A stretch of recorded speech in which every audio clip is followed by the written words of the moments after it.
Do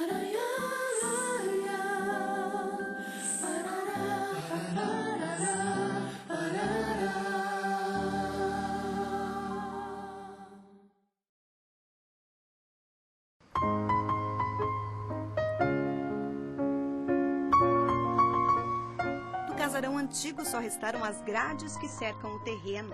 O personagem ilustre que morava ali deu nome a essa rua movimentada de Curitiba. Caetano Munhoz da Rocha, ou simplesmente Munhoz da Rocha, como indica a inscrição na placa. A rua começa num dos maiores hospitais de Curitiba.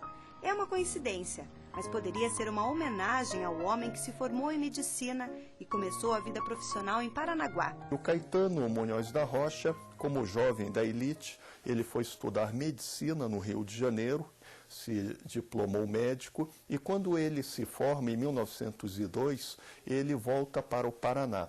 A carreira de médico durou menos de 3 anos. De família tradicional na produção de erva mate, foi convidado pelo então presidente do estado, Vicente Machado, a se candidatar a uma cadeira na Assembleia Legislativa do Paraná.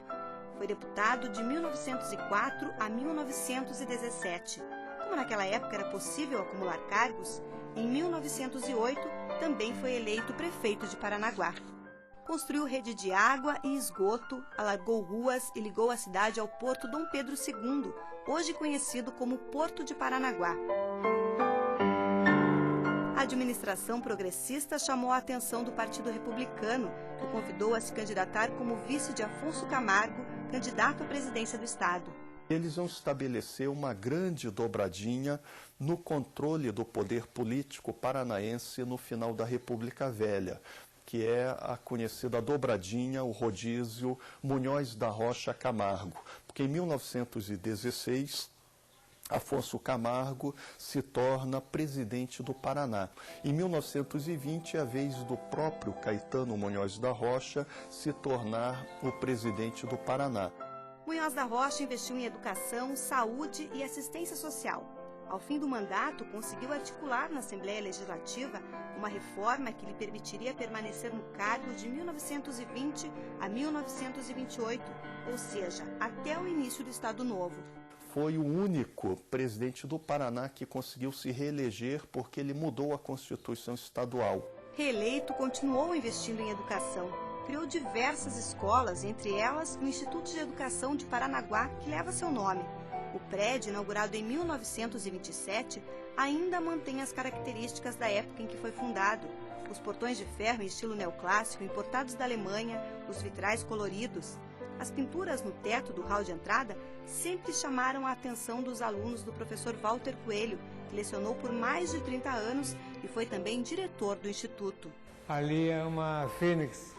Era um pássaro muito antigo, né, bonito, lindo, que esse pássaro, ele cresce, vai a 500 anos, e quando chega perto de 500 anos, ele pega um graveto do mato, traz seco, faz uma fogueira, e fica no meio da fogueira. Quando o sol esquenta muito, queima a fogueira e queima o pássaro inteirinho. Depois queima o pássaro, deixa numa cinza. Daquela cinza, aí se forma novamente outro pássaro, entende? Então foi por isso que o Dr. Caetano construiu essa escola aqui, que ele ia ser lembrado todo ano. Caetano Munhoz da Rocha casou 3 vezes, teve 24 filhos, um deles personagem conhecido da política paranaense. Bento Munhoz da Rocha também foi governador do Paraná. Paulo tem poucas, mas boas lembranças do pai.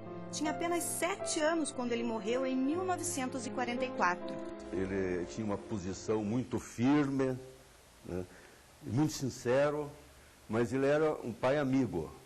Ele era muito bom no coração. Tanto que quando ele faleceu antecipando alguma coisa assim, ele faleceu com toda a serenidade, com toda aquela fé que ele tinha em Deus, na religião.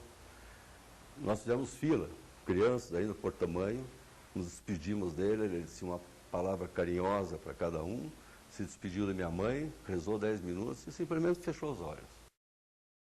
A história da família se confunde com a história da política paranaense. A mãe de Paulo, por exemplo, era irmã de Antônio Lacerda Braga, pai do ex-governador Ney Braga.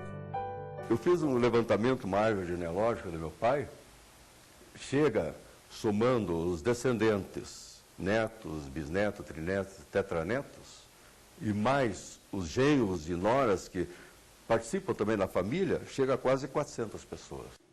Toda essa gente, filhos, netos, cunhados, tem de Caetano a lembrança de um homem forte. Guardam também o orgulho de ver o sobrenome da família nas placas de uma importante rua da capital do estado. O Bento dizia que ele tinha uma visão panorâmica, que ele enxergava muito além da esquina e que era contemporâneo do futuro. Uma pessoa que nos faz muita falta.